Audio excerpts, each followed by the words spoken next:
All right. Hello. My name is Lakayla Tullis. For those of you who do not know me, I am the CEO and owner of Iconic Voice LLC. So I am a certified CNA instructor and a CPR instructor and nurse consultant. I am a registered nurse, but today I want to share information with you about diabetes. It is November Diabetic Awareness Month. Sorry. So, I just want to share a few tips with you guys to help you, just in case, if you've ever heard of diabetes, if you've been told that you're pre diabetic. I want to share these tips with you to educate, someone or everyone, whomever, about diabetes. Okay, so I can't tell you everything. That was too much. No, let's be realistic here. I'm simply sharing 5 tips.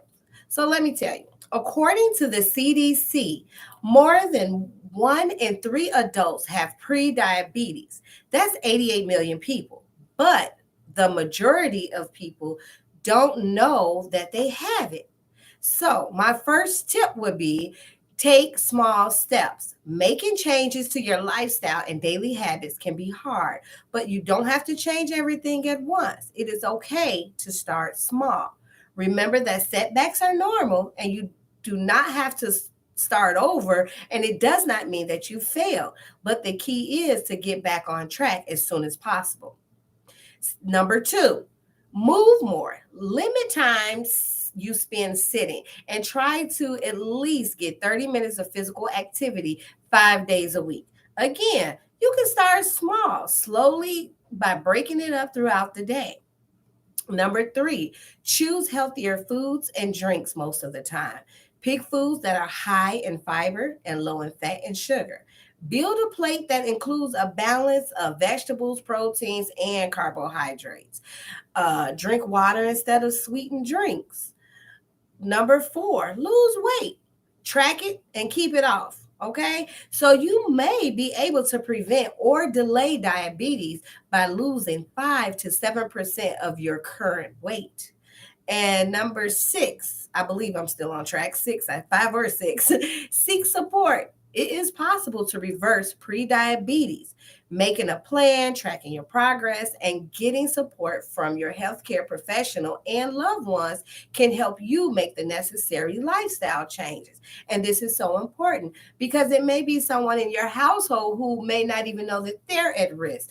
But doing it together really helps you to be a lot more successful when you make those lifestyle changes as a team, as a family, however you want to describe it. Now, this information that I just shared with you was obtained from the National Institute of Diabetes and Digestive and Kidney Disease website. So, if you want more information, please visit niddk.nih.gov for more information.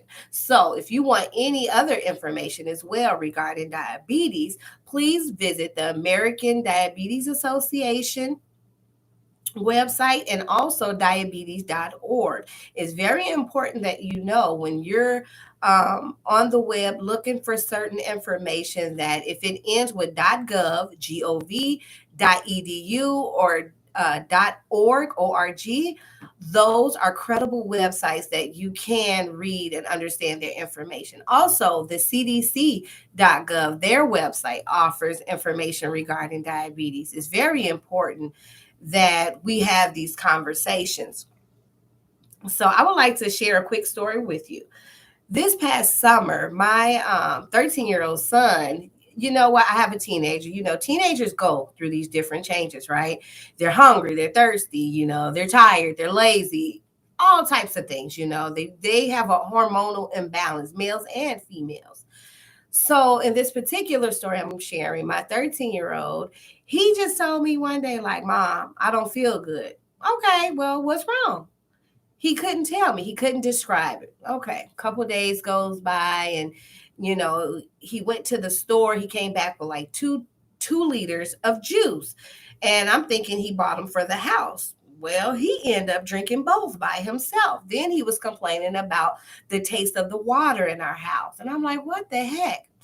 So still, he couldn't really tell me what was going on, but he bought the juice because of the way the water tasted. So he said. So this one night I was at work and my son called me at work. He doesn't usually call or text me. Well, he'll text me, but this time he called me and told me that he was throwing up. So I'm like, oh my goodness. So I'm putting all these facts together of what's going on over the last few days. And then when I got off work that morning, I went home. First thing I did, I checked his blood sugar. Now, what really triggered me is because I know that my child is at risk because of family history of diabetes. So, needless to say, when I checked his blood sugar, it was over 500. The normal blood sugar should be anywhere between about 70 to 110. Again, my 13-year-old child's blood sugar was over 500. So I got my stuff together, had him get himself together, and we went straight to the emergency room. There, his blood sugar still was spiking just a little bit. It was a little higher than what we got at home. So my child was actually in diabetes acidosis, ketoacidosis, diabetic ketoacidosis. Sorry, that's a mouthful to say. But he was actually doing much better than expected with what was going on with him. So he ended up in the hospital for the week. And during this time, he's learned how to count his carbs. He's learned how to administer his own insulin and check his own blood sugar. He's learned about how to take care of himself as a diabetic. But as a mother and as a nurse, that was really hard for me. It was like I didn't see the signs soon enough almost, but it happened so sudden. Again, like I said, I knew my child would be at risk, but with diabetes, you just never know. And like my son has grown so much over the last couple of years, like he sprouted again. He's 13 years old and he's 5'10", way taller than me. He's taller than his older brother. But you just never know. But these are signs and symptoms that we should be aware of. So we may know what precautions to take, what conversations to have with the physician or other care provider that you are taking your child to see, the pediatrician, a physician assistant, the nurse practitioner, whomever.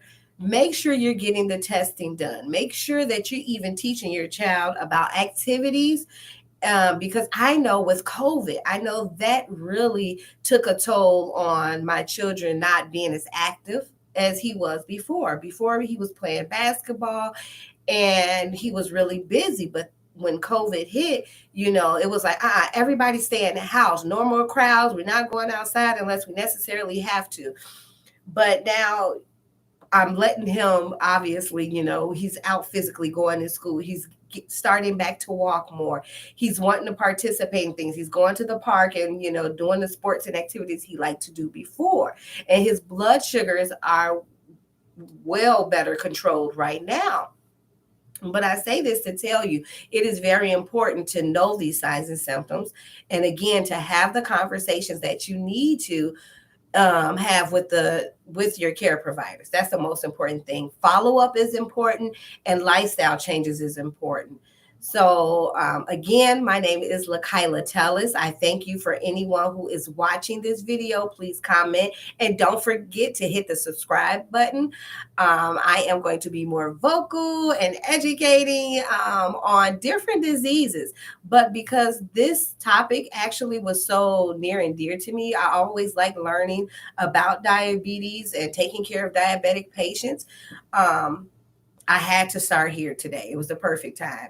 So I will be choosing more topics. And if you have any suggestions or questions about anything, please feel free to reach out to me. I am on Facebook at LaKyla Tellis Speaks, and my name is LaKhilaTellis, and that Speaks, SPEAKS. I'm also on Instagram at iconic_voice. Twitter, I'm LaKyla_Tellis. Yeah, I should probably get all the same names, but with all my personalities and behaviors, I guess I just like being different. No, I'm just kidding. But seriously, please reach out to me. Please follow me. Please remember to share and subscribe. It is Nurse Tellis, always on duty, educating and sharing the information that you need to know. So, again, just please reach out if you have any questions. Thank you.